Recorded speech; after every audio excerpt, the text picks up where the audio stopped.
Hey everyone, this is Dylan Ryche for Fingerstyle 360. This month's column is called Composing with Voices.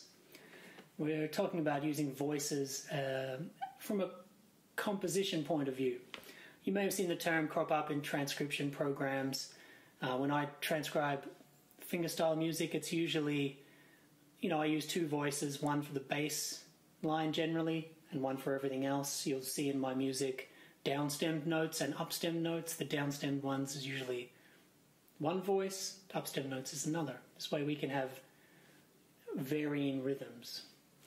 The term really comes from vocal music. You may have seen charts with soprano, alto, tenor, bass, four-part vocal arrangement. Similar concept that we're talking about here, which is instead of writing everything all at once, we may focus on one voice and then write the next one, and then another and another if we want.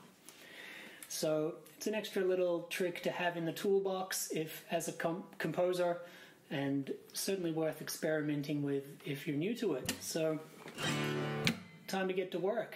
Have a look in the magazine. Example 1 is a little melody I've written. Very simple. We're in D major. I'm in drop D, by the way. And we're in 3/4, and it's 8 bars long, and it's goes like this. 1, 2, 3.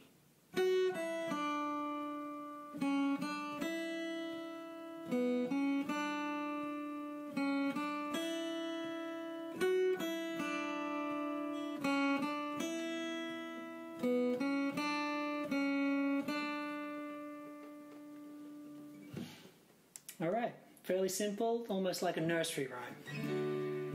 It's very pretty, I like it. Not much to say about that, fairly diatonic. We stay in this one place, this position, we don't move out of it really. One thing to note is the next thing that I've done here is I've harmonized this melody. This is not complex harmonization, but you can see that above the melody you'll see chords, D, A, G, A. So I've basically put these chords to the melody. They're very obvious. You can see that each bar kind of begins and ends on a chord tone. F sharp, D.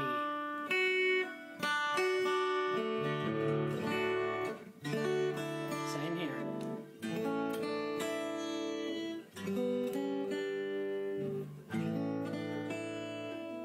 Right, so you can hear what I've done there. Like I said, fairly obvious. Once again, completely diatonic harmony, and just had to mention it because that step did take place.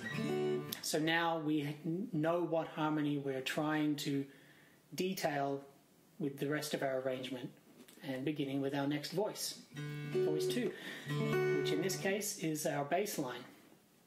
So I'll play it for you one time and then talk a little more about it. 1, 2, 3.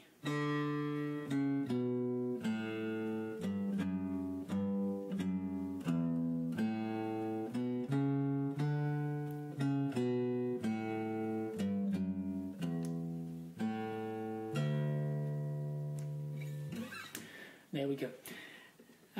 Again, very simple.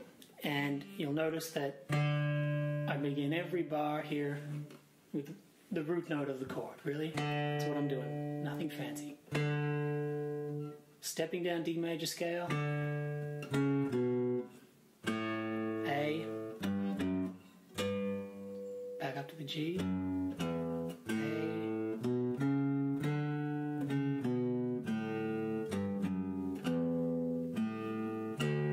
So it's really just root notes with a few scalic passing notes in between.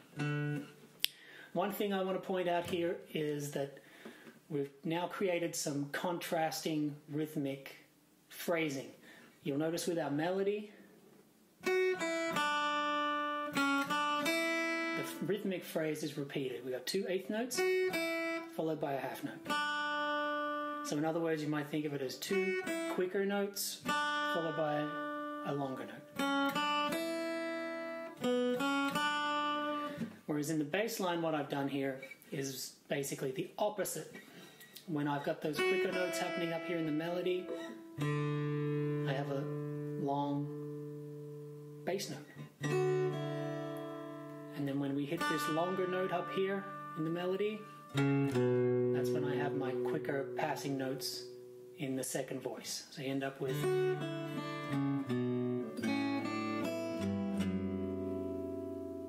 Right, so we're starting to create some movement and starting to get some separation between these two voices. You know, sometimes if we're writing everything at once, there's maybe a tendency to sort of pluck things all at the same time. Whatever, right? So this is a way we can creating some separation and also creating some movement by having these varying rhythms. Example number 3 is the two voices pieced together. Let's have a listen to what they sound like. 1, 2, 3.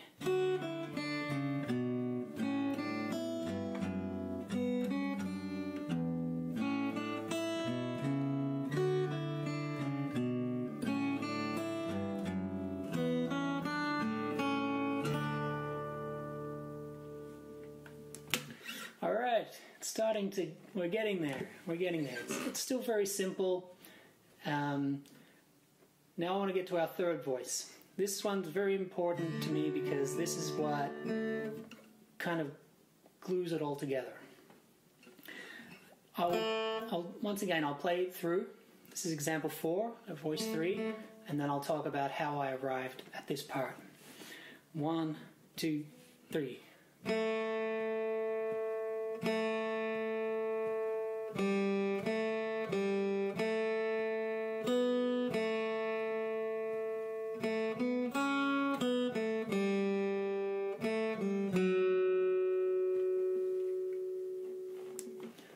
Doesn't sound like much by itself, does it?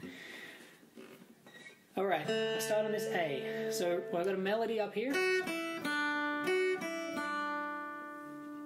and the bass line starts here.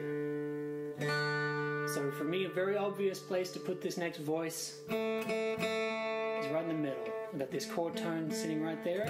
A, let's use it. And it can hold up. We'll hold it for the whole bar and the second bar. So you'll notice A is a common chord tone between D and A. So it kind of acts like a bridge, like a glue between those two chords. G.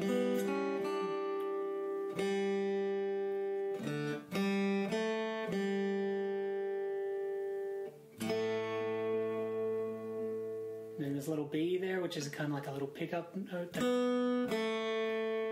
brings us back. So we've got a G. So there, this third voice is kind of following our bass line with the rhythms, and that little pickup back to A. Now here, the third voice copies the first voice. We're going to harmonize it. So here's our melody. And step down. And step down again. So once again, we've got some contrasting rhythm from both voices with that. And we're also adding some really important chord tones. Remember, E minor is the chord we're trying to convey here. This is a G, which is the minor third, which is the all-important note that makes it sound like E minor. And same thing here. That's the major third, F sharp, D major. Once again, that's the note that makes it sound like D major. So we've added some important chord tones, strengthened the harmony, and added some more movement, and kind of put in some notes there that act like a bridge. You know, sometimes it follows the first voice, sometimes it follows the second, sometimes it does its own thing. So let's just take the last 4 bars here, so we can hear this sort of come to life. here's what we got in our first voice. Second 4 bars. 1, 2, 3.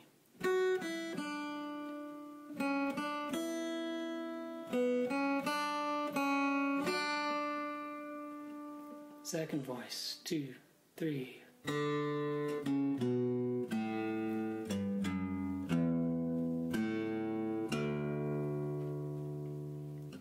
And our third voice. 1, 2, 3.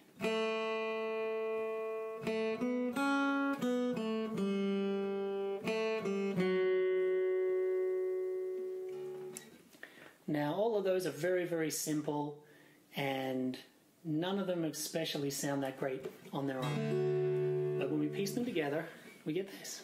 1, 2, 3.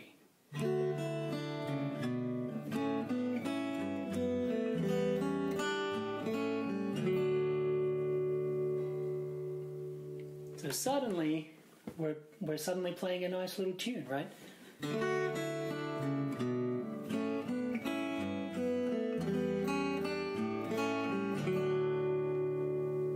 That's a very pleasant, pleasing tune that people would enjoy listening to. And all it is a D major scale, very simple. Let's play the whole thing. I'm going to play the whole thing through twice. The only difference is at the end, like I'm going to add this little turnaround where our third voice finished on that F sharp that we said. I'm just going to go to get us back to the A. All right, let's have a listen to our whole piece here. 1, 2, 3.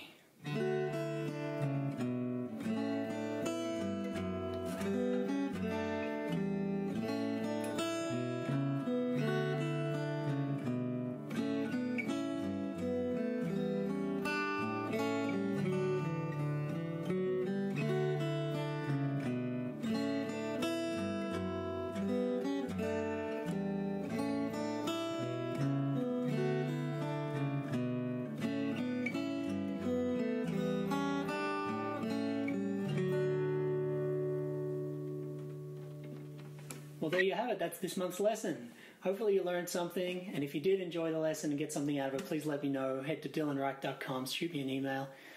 I'm going to be back next month with another article continuing this same premise. So we're going to talk more about composing and using voices.